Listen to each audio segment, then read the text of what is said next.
kasi hanggang 8 o'clock lang tayo. Tawagin natin ulit ang Senior Pastor sa Hosana Bible Baptist Church, Pastor Pruvi Catalina. Hello. Hello. Tumayo po tayong lahat. Maraming salamat po, Pastor Arnel. Buksan natin ang ating mga Biblia, Malakay chapter 3. Malakay chapter 3. Ito po ang unang libro sa buong Biblia. Amen? Okay. Sino po ang gising? Pakisabi nga ng amen yung gising. Opo. Sino po ang lutang? Lutang, wala naman. Okay. Na-enjoy ko po yung fellowship sa ating mga pastors kanina. Grabe ang kanilang puso para sa inyo, para sa Panginoon, una sa lahat, para sa inyo at para sa gawain. Kaya praise God. Palakpakan naman natin ang ating mga pastors.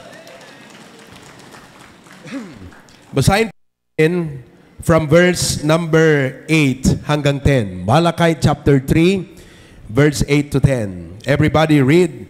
Will a man rob God? Yet ye have, but ye say, wherein have we robbed thee? In tithes and offerings.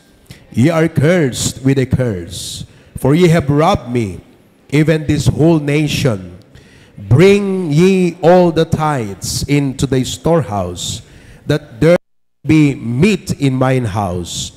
And prove me now herewith, saith the Lord of hosts, if I will not open you the windows of heaven, and pour you out a blessing, shall not be room. Hello.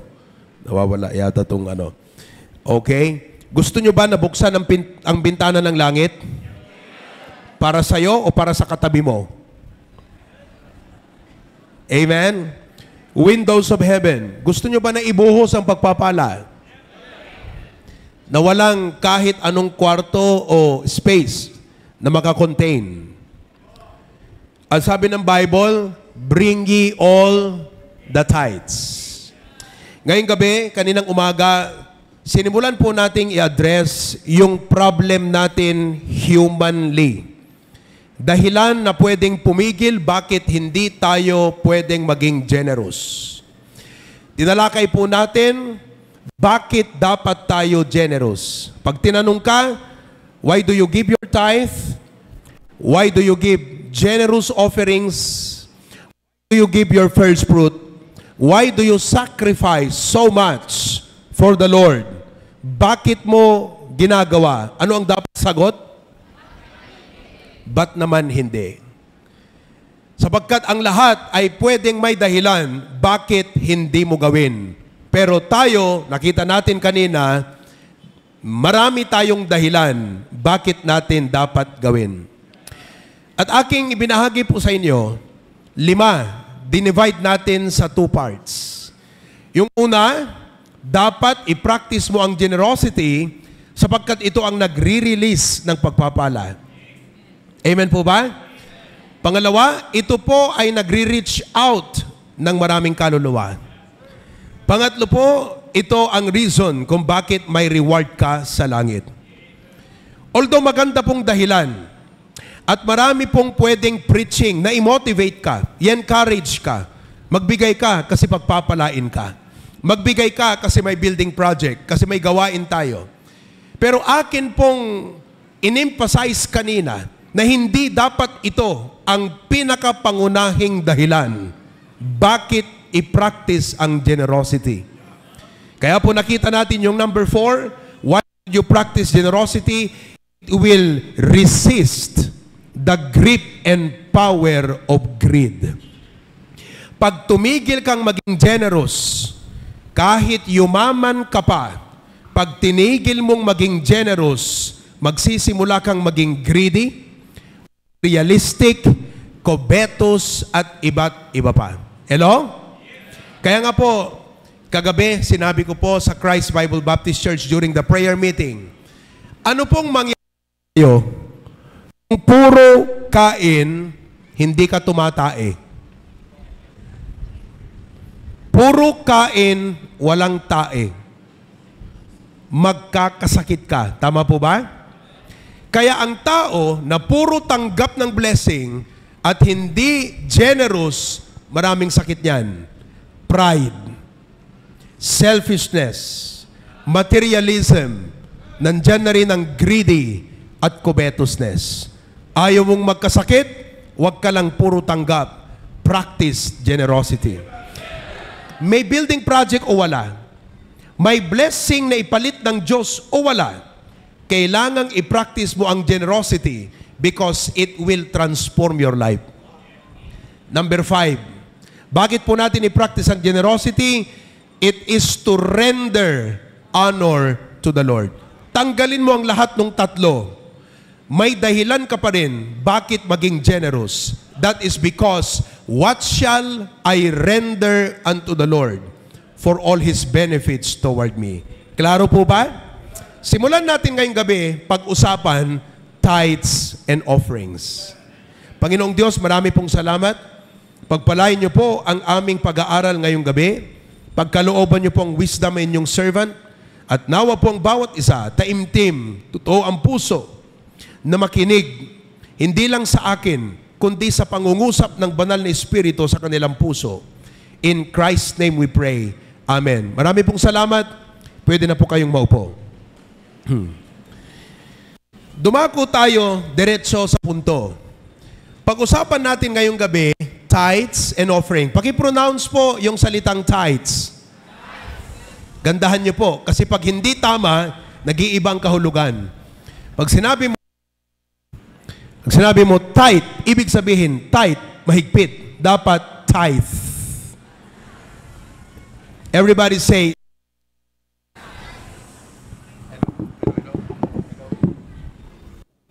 Hello. Sound check. Yan, sige. ito na lang. Okay? Everybody say tithe. Okay. Tithes and offerings. Now, ngayong gabi, ang unang dapat na ma-realize natin pagdating sa tithe, mga kapatid, ay ito. Number 1, pakilagay mo kapatid, go. Tithing is God's idea, not men's suggestion. Hindi po ito suggestion ni Pastor Arnel, o ito ay suggestion ni Pastor Provi, o hindi po ito suggestion ng iyong pastor. Please, mag-tithes ka na. Hindi po ito pakiusap. Ang prinsipyo ng pagbabalik o pagbibigay ng tithe, mga kapatid, ay idea ng Diyos. Sinimulan ito ng Diyos. Sinabi niya, dapat po nating gawin. Kung idea lang namin, may option kayong lumabag. Pero dahil idea ng Diyos, hindi mo dapat labagin. Whatever is your opinion, whatever that you say, it does not matter. What matters?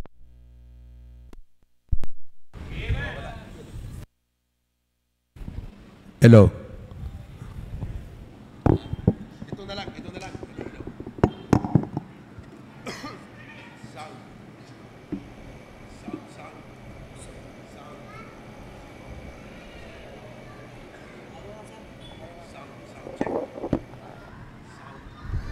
Hello.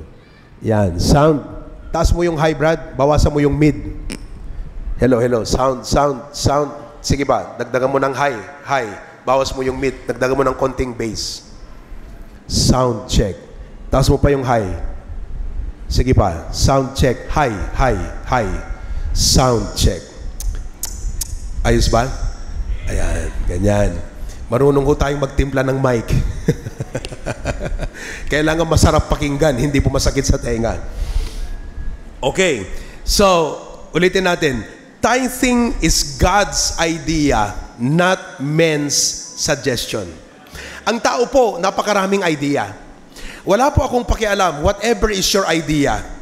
The thing is, are you doing God's idea?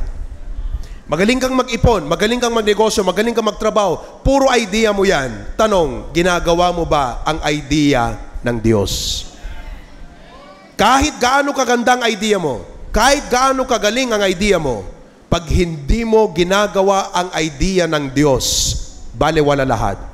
What matters is God's idea.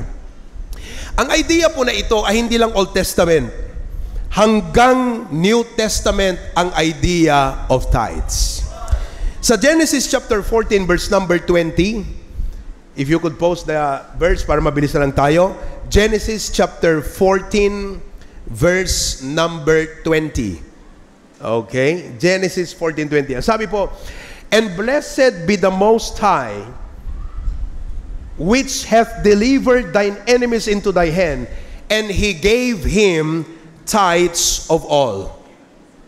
Ang una pong kauna-unahang practice of pagbibigay ng tithe sa Biblia ay si Abraham.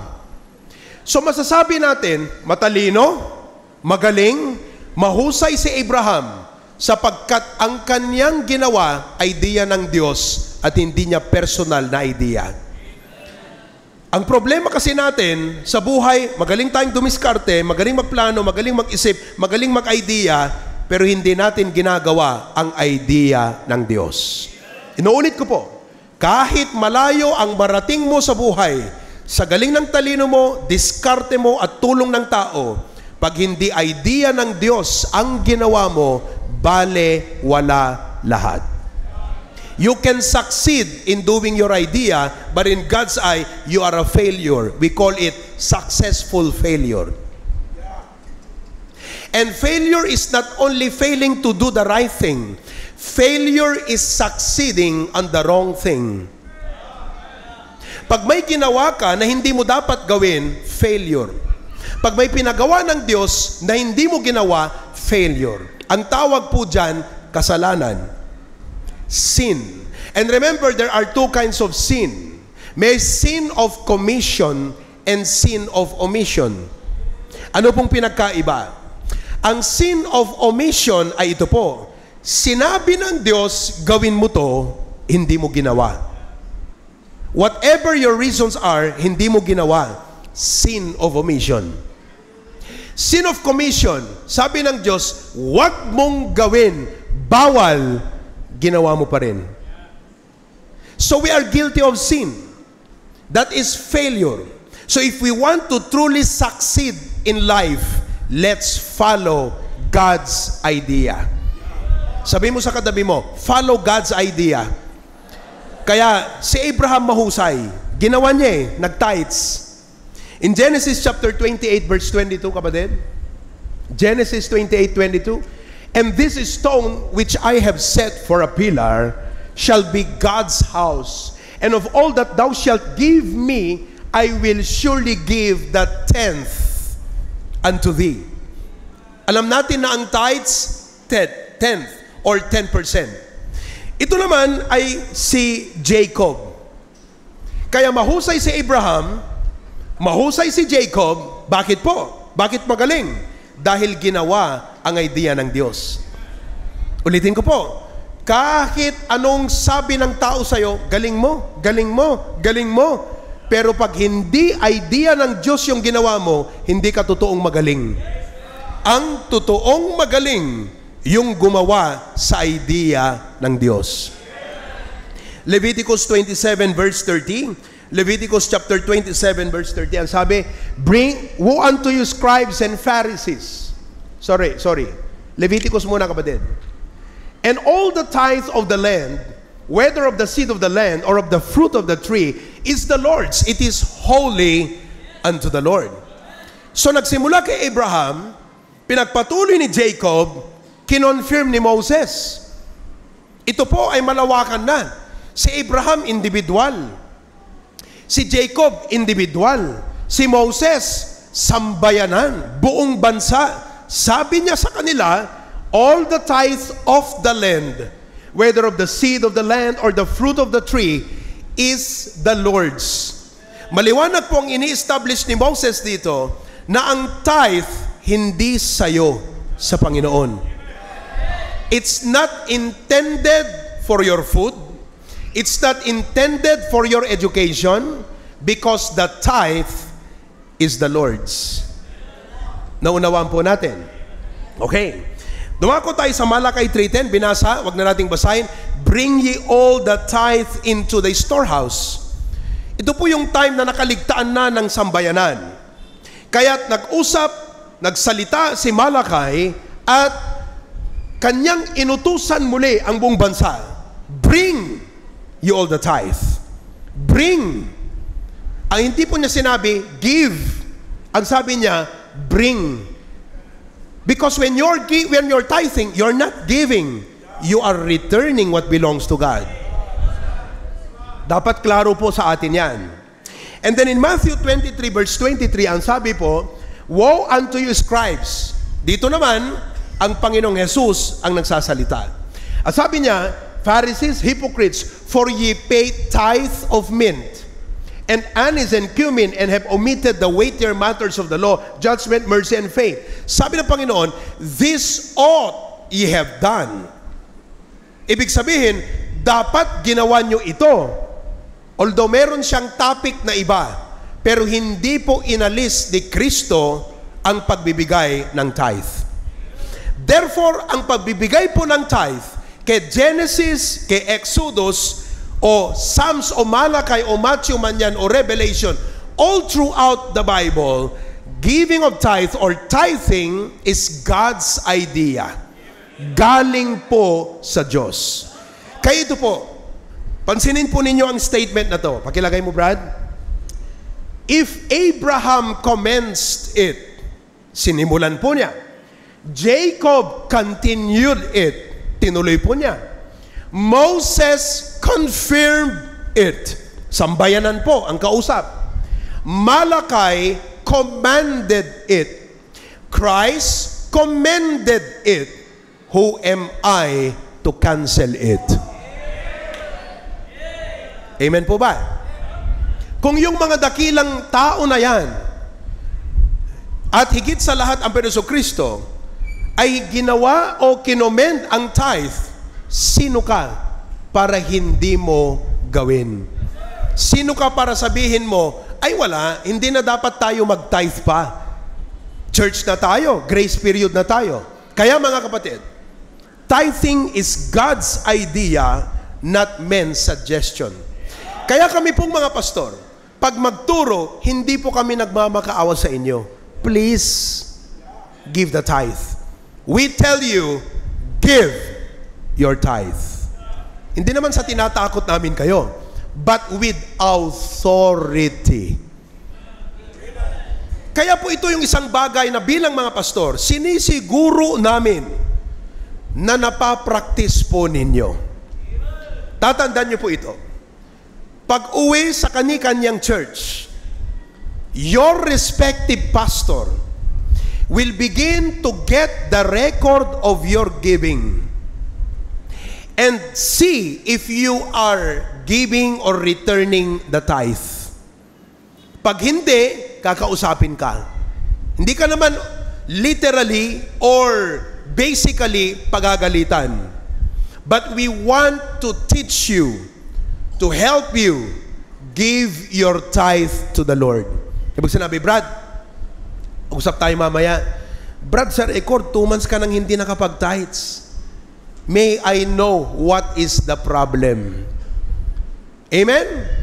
Hindi baling kami ang magpaalala sa inyo kesa ang Diyos ang maningil sa inyo. Tama po yon. God knows how to collect at kung minsan may interest pa. Anong mas gusto mo? Singilin ka ng Diyos o paalalahanan ka namin? So it is very clear. The tithe is God's idea, it is the Lord's and not men's suggestion. Number 2. Pangalawa po, pagdating sa tithing, ito po. Okay? Lagay mo kapatid. Number 2. Okay? Basahin po natin ko. Tithing is a test of love, obedience, and trustworthiness. Kung bakit po naisip ng Diyos talaga na dapat tayo mag-tithe sa Kanya. Hello? Buhay pa kayo? Bakit po in-establish ng Diyos na tayo ay mag-tithe sa Kanya? Tanong, Kailangan ba ng Diyos ang pera mo? Sagot po. Sa likod, nakikinig po ba kayo? Kailangan ba ng Diyos yung pera mo? Is God after your money? Wala ba siyang pera, kaya gusto niya yung pera na tithe?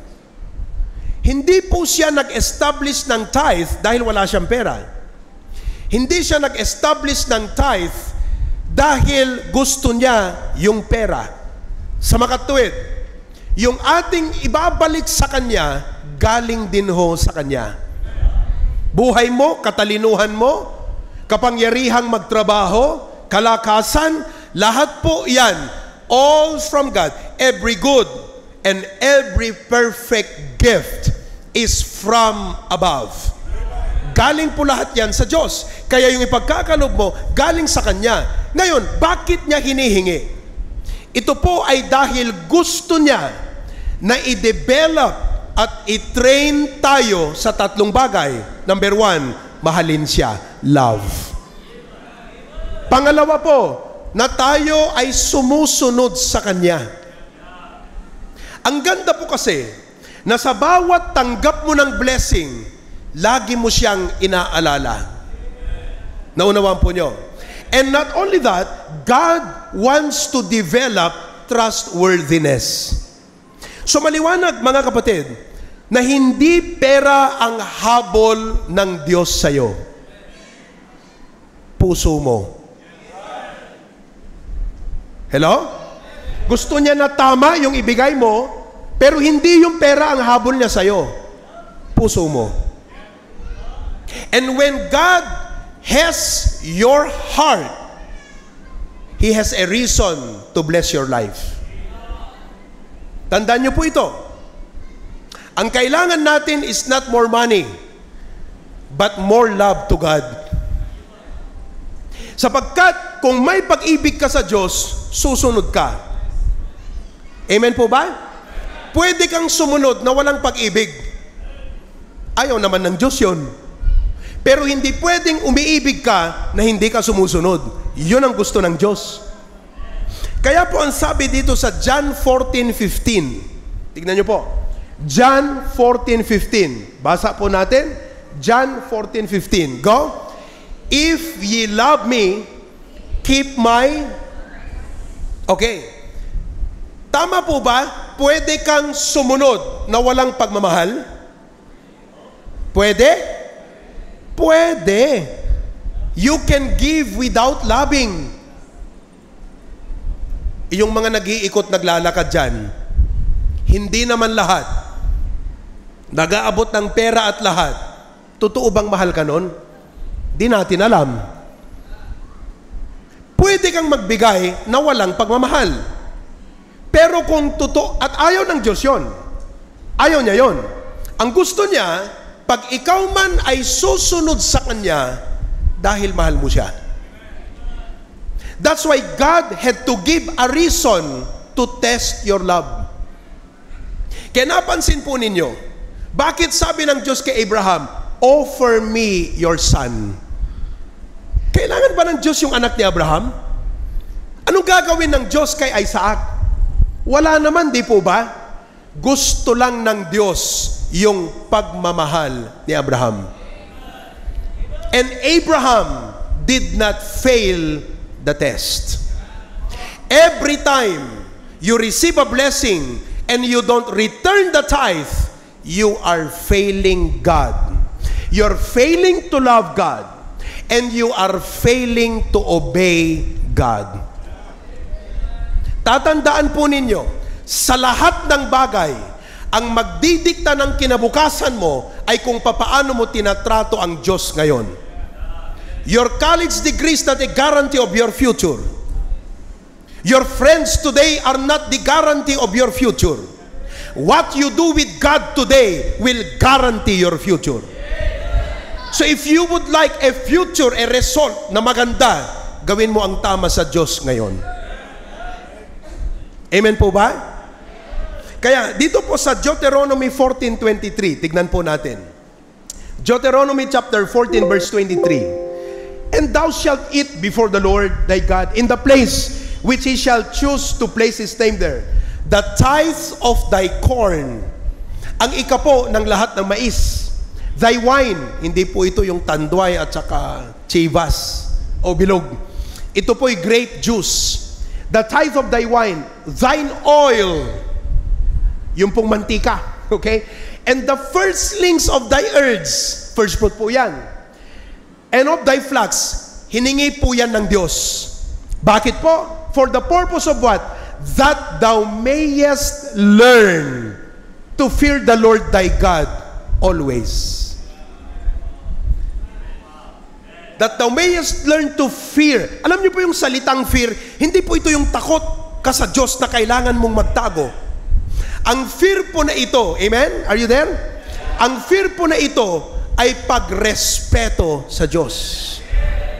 Nauunawaan mo ba ngayon na kada hindi mo ibinabalik yung tithe ay pahiwatig, wala kang respeto sa Diyos. Diyos na ang nag-utos sa'yo. Siya na naglikha sa'yo at nagligtas pa sa'yo. Sinabing ibigay mo, hindi mo pinansin. Anong tawag mo doon? Walang respeto. Mga kapatid, hindi po biro ang pagtuturo ng tithe. Hindi po biro ang aral at principle of tithing. Sapagkat katumbas po nito ay respeto natin sa Diyos. Pansin niyo po siguro, medyo serious tong usapan natin ngayon. Kaninang umaga, practical lang tayo, no po? Tinutulungan ko lang kayo na maalis yung mga maling pananaw, ganyan-ganyan. Pero ngayon, lumalalim tayo na ang pagpapractice po pala ng tithing ay hindi lang pagbabago ng mindset. Nagsisimula doon. But this involves respect to God. Ngayong linggo, pupunta ka sa church, anong gagawin mo? Para sumamba sa Diyos. Pag hindi mo ibabalik yung tithe sa Kanya, katumbas po nun, wala kang pagrespeto sa iyong tagapaglikha at tagapagligtas. So, God does not want your money, but He established a way for you to practice reverence, respect, love, and obedience. The issue of tithing is not about money. Tama dapat yung ibigay mo, but it's about reverence, love, and obedience. Maliwanag po? Ngayon, bakit ko po sinabi na ang practice of tithing ay test of love, reverence, obedience? Yung pang-apat, trustworthiness. Please say the word trustworthiness. Ang ibig sabihin po ng trustworthiness ay ganito po. Sino po sa inyo, sa palagay nyo, by evaluation, by self-examination, and by self-evaluation, masasabi mo, pwede kang pagkatiwalaan ng Diyos ng pagpapala? Sigurado ka ba na pag binigyan ka ngayon ng 1 million, ibibigay mo ang tithe? Yung maliit nga, hindi mo ginagawa, malaki pa. Kaya siguro hindi po tayo pinagkakatiwalaan ng malaki. Sapagkat sa maliit, hindi natin ginawang mapagkatiwalaan tayo sa Kanya. Sigurado ka ba na pag prinomote ka ng Diyos at dadagdagan ng sweldo mo, ibibigay mo yung first fruits?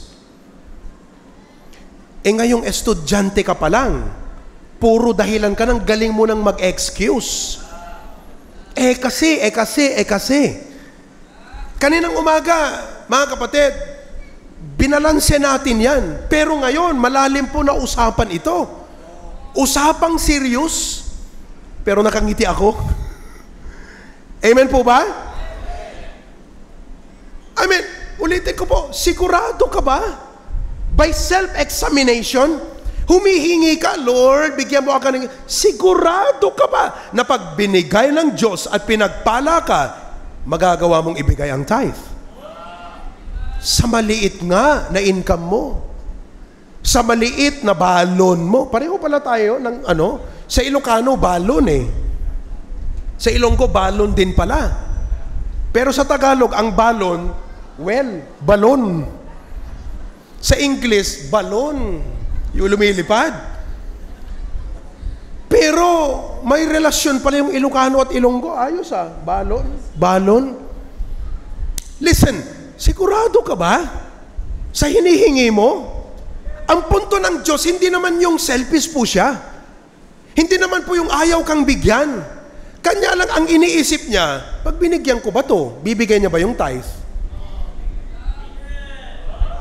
Pag pumayag ako sa hinihingi niya, bibigay niya ba yung tithe? Pag binuhusan ko ba to ng pagpapala, magta-tithe? Kung i-check ko yung kanyang record, estudyante, simpleng bagay, 100 pesos, 10 peso ang tithe, hindi niya nga maibigay kung 100,000 ang kinita, mga kapatid, 10,000 ang tithe, lalong hindi magagawang ibigay. Baka nga lalong sasama ang buhay nito. Bakit? Because life is not the abundance of you have, it's who you are. If you are evil and you are given more money, you will do more evil because it's not about the money, it's who you are. But if you are generous and you are given 1 million, you will be more generous. Pero kung kuripot ka sa 100, kahit 1 million, kuripot ka pa rin.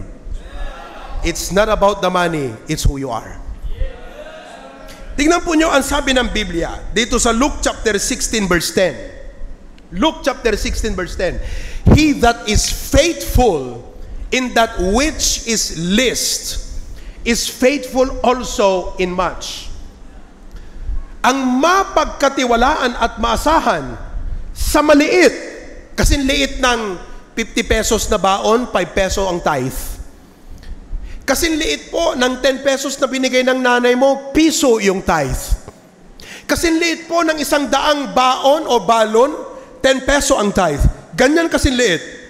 Kung sa ganyang paraan, nagawa mong irespeto siya, nagawa mong mahalin siya, at sinunod mo ang kanyang utos, at maasahan ka. Ano sabi ng Bible? Will also be faithful in much.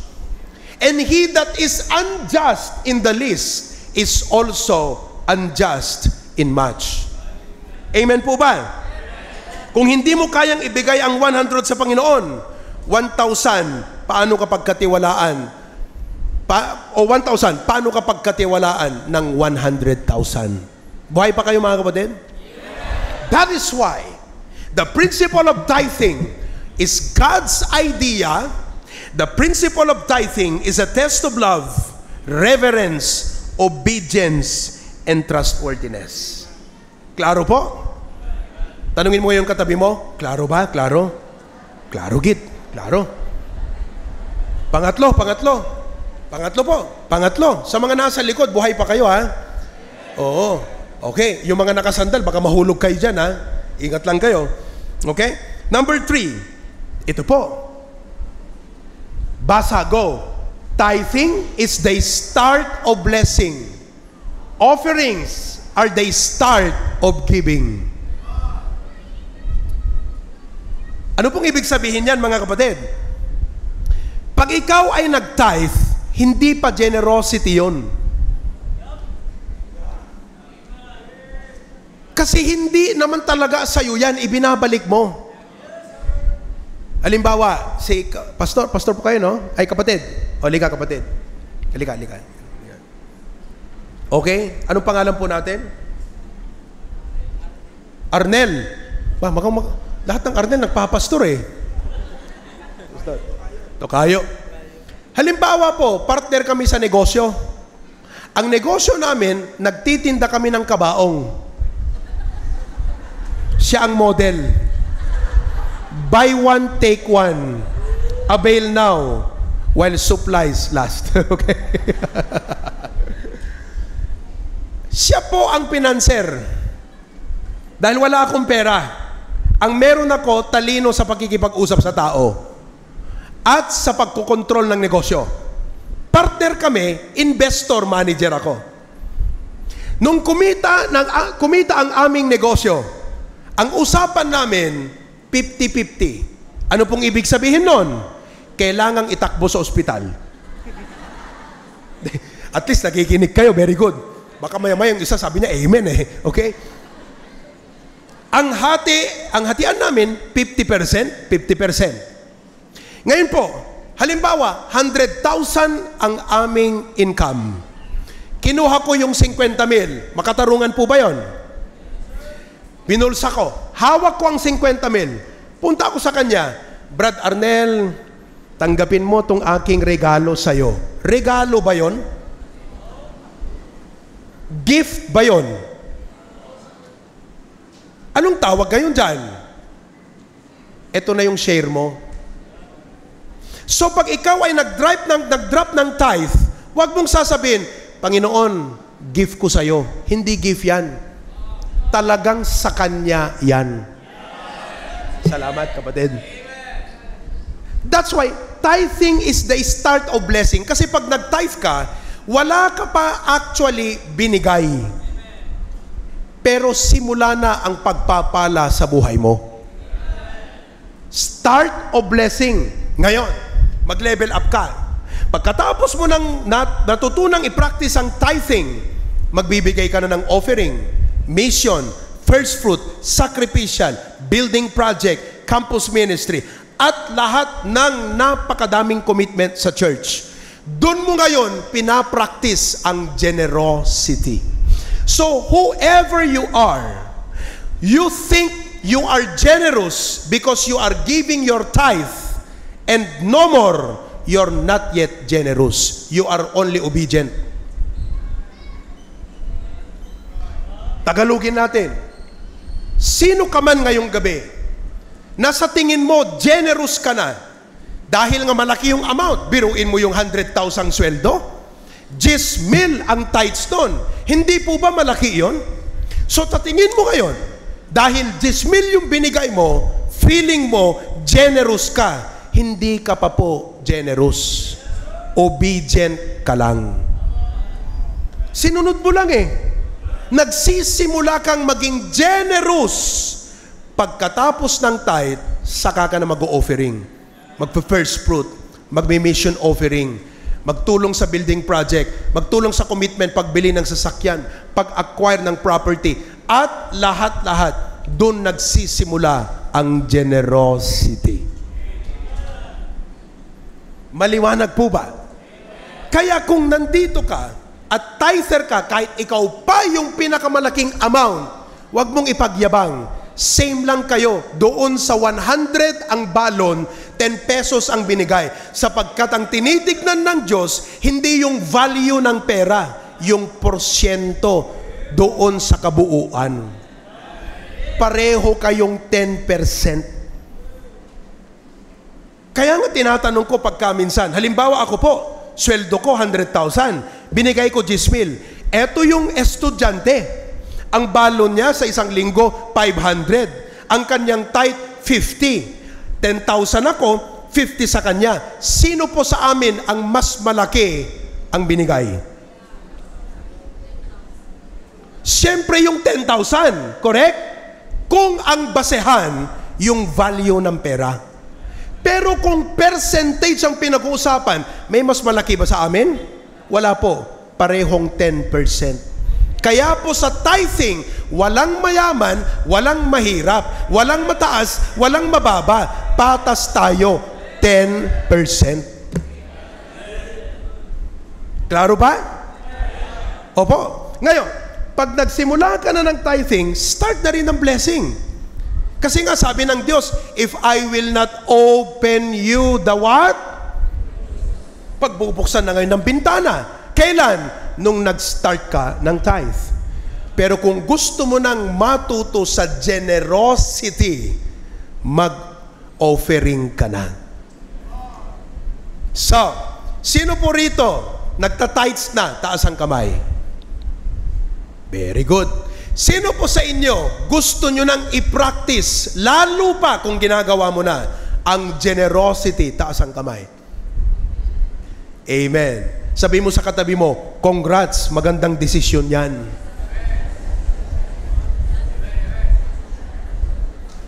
Amen po? Okay, number 4. Mabilis lang. Pang-apat po, na dapat nating maunawaan sa tithing. Go? And yan, kapatid, number 4. Tapos na yan. Okay? Ayan. Tithes and offerings are God's way to fund His work. Totoo. Hindi kailangan ng Diyos ang pera. Yung gawain niya, kailangan. Correct? Pero ang Diyos may kaparaanan para i-provide. You have to understand that when God calls, especially sa kanyang gawain, meron po siyang paraan para i-provide. Hindi ko na po kailangang i-belabor pa ito dahil kaninang umaga, tinalakay po natin yan. Amen po? Isang halimbawa po na sinabi ko kanina, pwede naman na yung mga kapilya natin, Amerika galing ang funding. Pwede rin na yung mga lupa natin, Korea ang nag-fund. Pwede naman na yung sasakyan ng church sa Canada galing. So ngayon, tatawagin mo yung church mo, Global Baptist Church.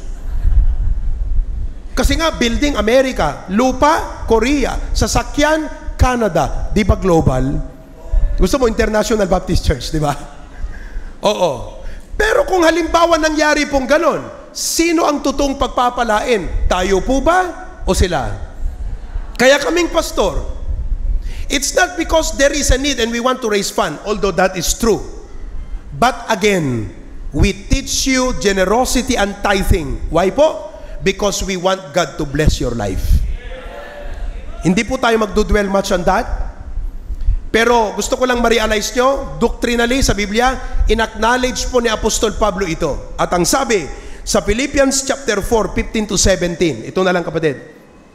Philippians chapter 4, 15 to 17. Sabi po, now ye Philippians, know also that in the beginning of the gospel, when I departed from Macedonia, no church communicated with me. Tandaan niyo po, si Pablo missionary, church planter, apostol. Sabi niya, walang church na pumansin o tumulong nung ako'y nagsisimula. Kayo lamang. Nakakatuwa po yung mga church na talagang generous. Sabi niya, with me as concerning giving and receiving, but ye only, verse number 16. For even in Thessalonica, ye sent once and again unto my necessity. Ang tawag ko po dyan sa sulat na yan, resibo. Ang resibo, acknowledgement. Tama po. So nung sinabi ni Apostol Pablo, oh, kayo church sa Philippi, kayo lamang nung nagsimula ako, pinansin nyo ako? Tinignan nyo pangangailangan ko, tumulong kayo. Ito ang resibo, ina-acknowledge ko na sa inyo. Subalit, maganda po na in-acknowledge ni Pablo. By the way, wag nyo pong antayin na i-acknowledge pa ng pastor sa inyo. Kaya nga po sa mga churches natin, walang donated by. Hello? Yung upuan hindi po donated by. Yung electric fan may donated by. Yung pulpit, napakalaking donated by. Palitan mo ng pangalan ng church mo ulit. Donated Baptist Church. Sapagkat ang lahat na makita mo dyan, donated by. Pati tao parang donated by eh. Okay? Pero mga kapatid, verse 17, tignan po ninyo. Not because I desire a gift, but I desire fruit that may abound to your account. Pakilagay mo ang 18. 18, can you click the next? 18. Ayan. But I have all and abound. And having received of Epaphroditus the things which were sent from you, an odor of a sweet smell. Ang ganda po niyan. Ano pong ibig sabihin ng sweet smell? Mabango. Pakiamoy yung katabi please, lalaki sa lalaki, babae sa babae. Pakiamoy. Amen. May amoy? Baka wala kang pang-amoy. Either, totoong walang amoy yan o wala kang pang-amoy. Isa lang sa dalawa. Okay. Pero sabi niya, mabango. A sacrifice acceptable, well-pleasing to God. Mga kapatid, pag tayo pala ay nag-service, ang active sa Diyos ay hindi lang yung kanyang tengang nakikinig sa panalangin. Ang active sa Diyos, ilonggo ba? Ilonggo. Ang active ilong, inaamoy. Kapatid, kumusta ang amoy mo sa Diyos? Mabango ka ba o mabantot? Mabango o mabaho?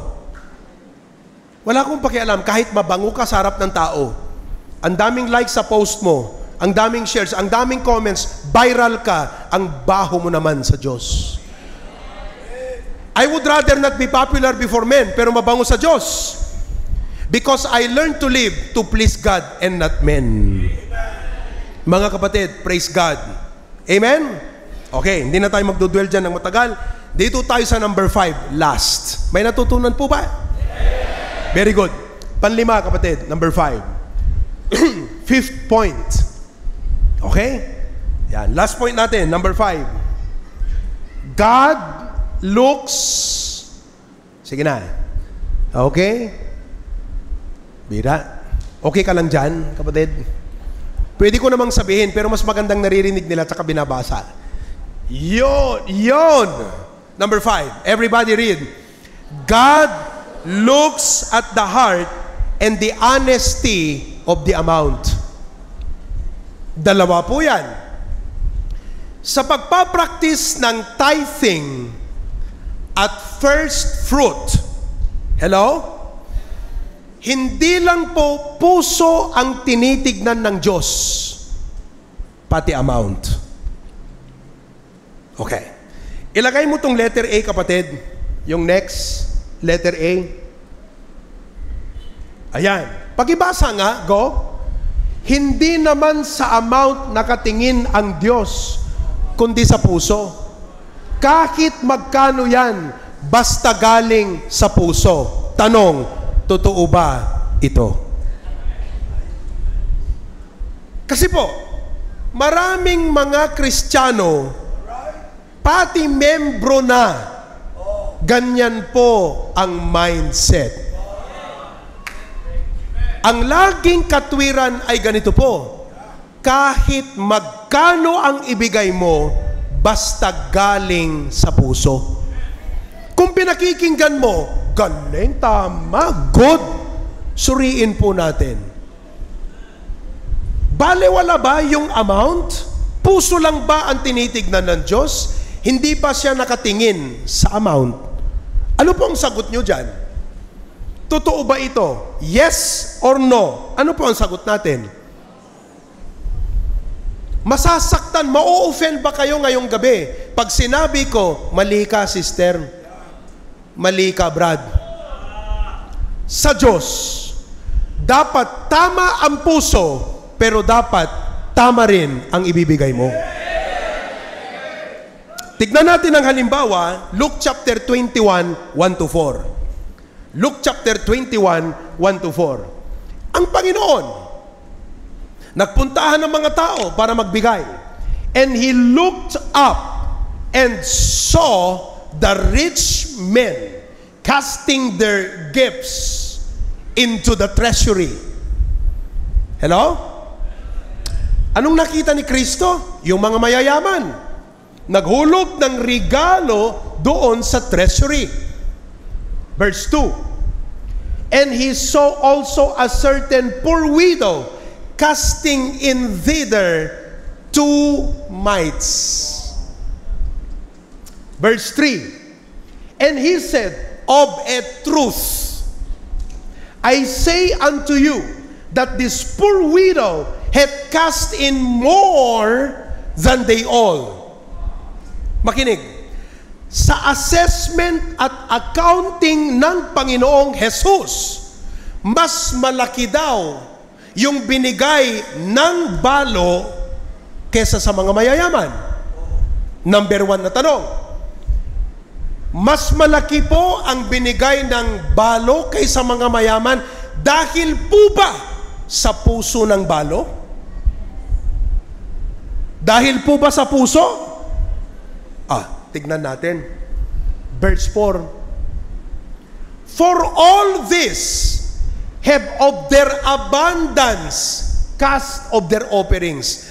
Alam niyo po sa madaling salita, mayroon po tayong tinatawag sa math ratio and proportion. Sa isang malaking pizza, amen po? Sa isang malaking pizza, 8 slices, nagbigay ka ng isang slice, ang tawag dyan, 1/8. Pero pag binigay mo lahat, ang tawag dyan, 1 whole. Alam po nyo, kung bakit sa assessment ng Panginoon, mas malaki yung binigay ng balo, hindi po yan base sa puso. Base sa porsyento. Dahil yung balo, ang binigay, 1 whole. Ang binigay ng mayayaman, kapiraso ng kabuuan. Ang tawag dyan, percentage. Kaya po mali yung katwiran na kahit magkano ang ibigay mo, basta galing sa puso. Na para bagang baliwala sa Diyos yung pagbibigay, yung binigay mo, puso mo lang ang tinitignan. Balansehin po natin. Mali din yung tama yung binigay mo, mali ang puso. Dapat parehas tama. Sabi mo sa katabi mo, dapat parehong tama.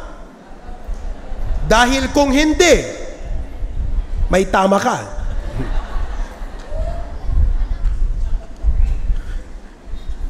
Bigyan ko pa kayo ng isang Bible verse. Genesis 4, kapatid. Wala sa outline ko to, pero Genesis chapter 4. Genesis chapter 4. Magsimula tayo sa verse 1. And Adam knew Eve, his wife.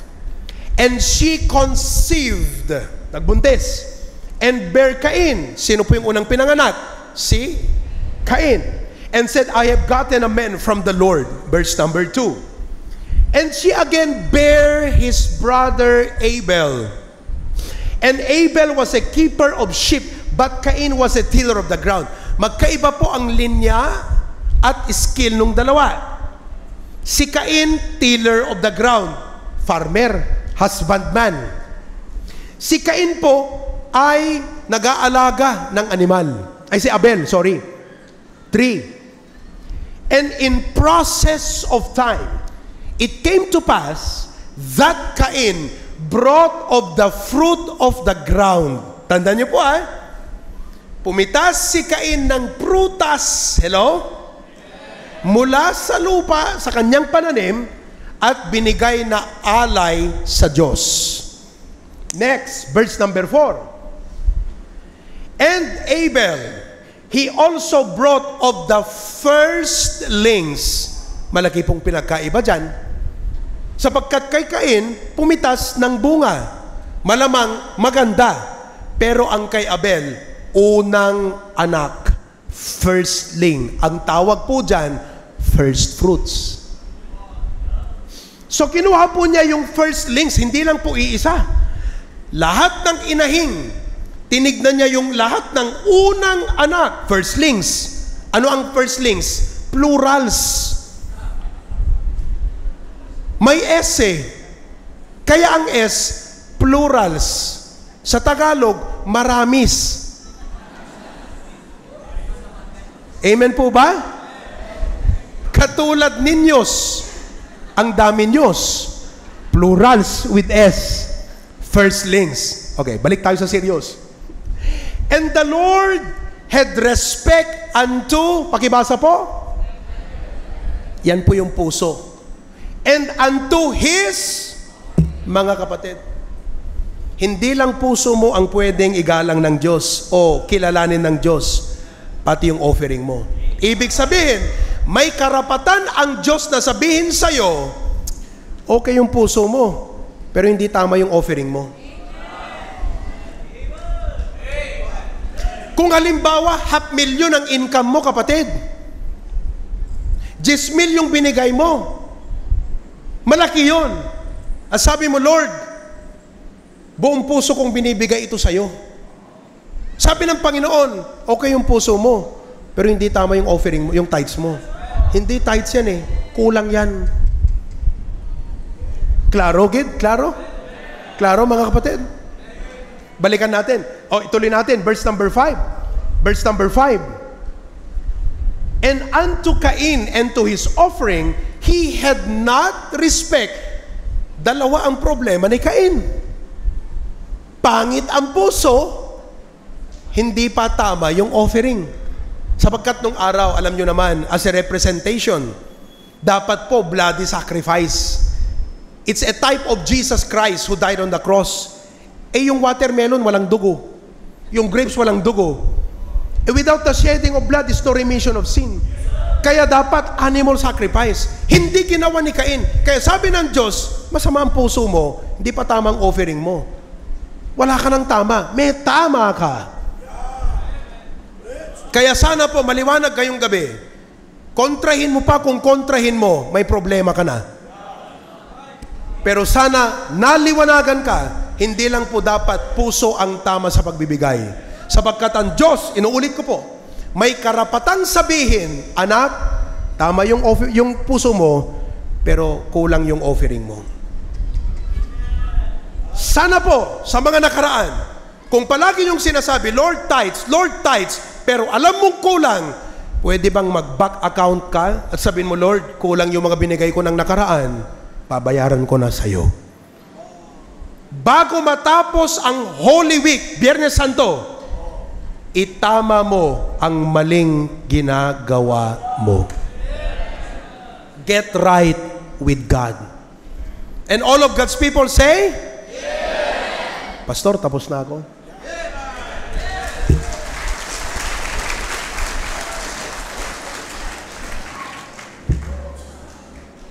Amen. So klaro ha.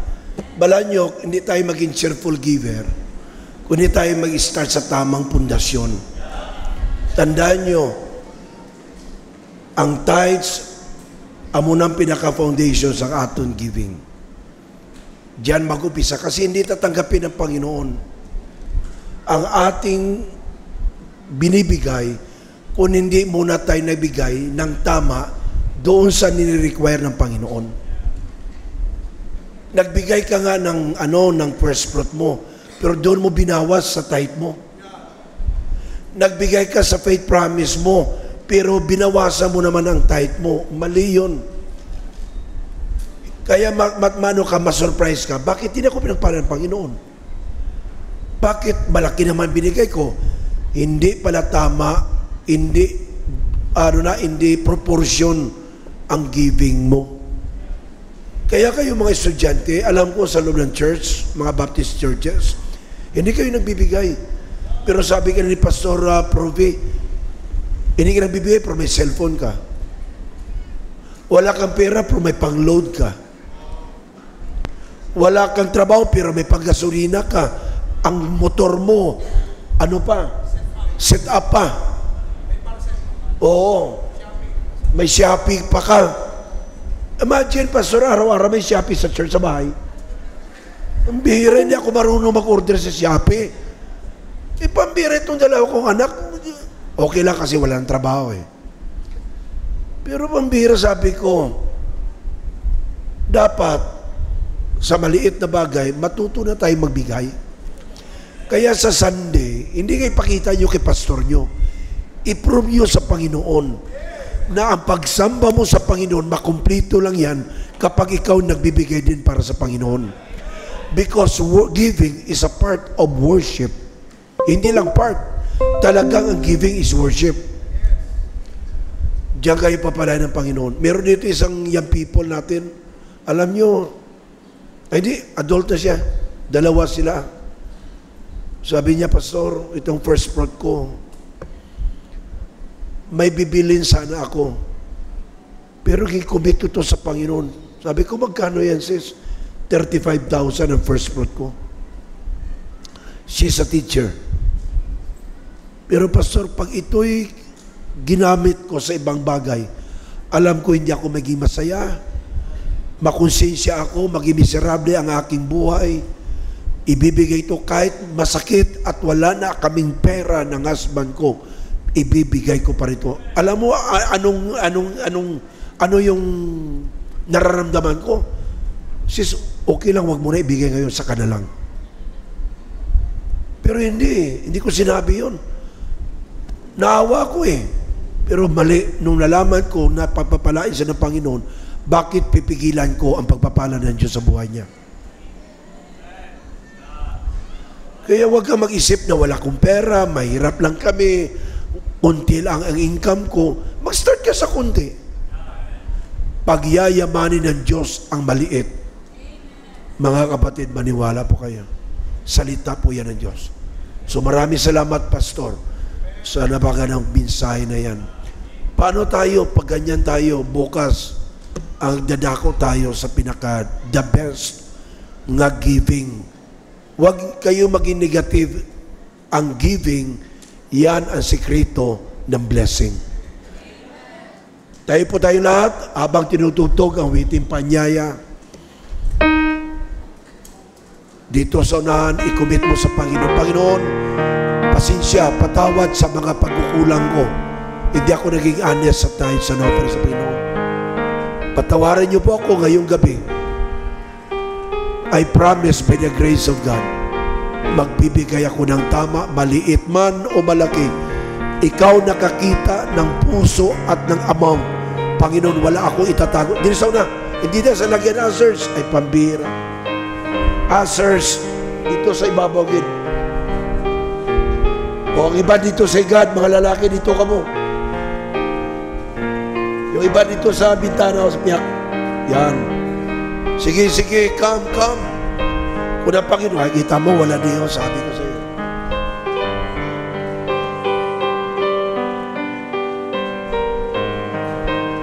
Dapat may answer dito. Ang laki na bakante, oh. O, doon ang iba.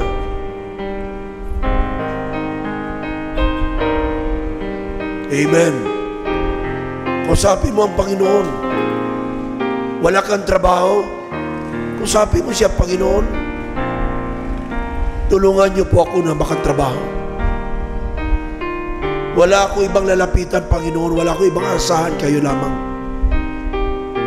Panginoon, increase my faith. Tulungan mo ako, Panginoon. Wala akong ibang bagay sa aking sarili kundi pananampalataya ko. Alam ko, binibless mo ang tao na mataas ang kanyang pananampalataya at malaking pananampalataya. Just talk to God. Praise the Lord. Kilang Diyos, salamat po uli sa iyong biyaya. Salamat sa iyong salita, Panginoon. Pagpalain niyo po bawat isa. Pakinggan niyo po, Panginoon, ang kailang mga dalangin. Alam po namin marami kami mga limitasyon. Marami kami pagkukulang. Pero alam din namin na ikaw, Diyos, na maawain. You're the God of the second chance. Lord, tulungan niyo po na itong Cheerful Giving Conference maging pasimula ng aking pagiging matapat sa maliit, sa malaking bagay at pagiging honest sa pamagitan ng pagbibigay. Salamat po.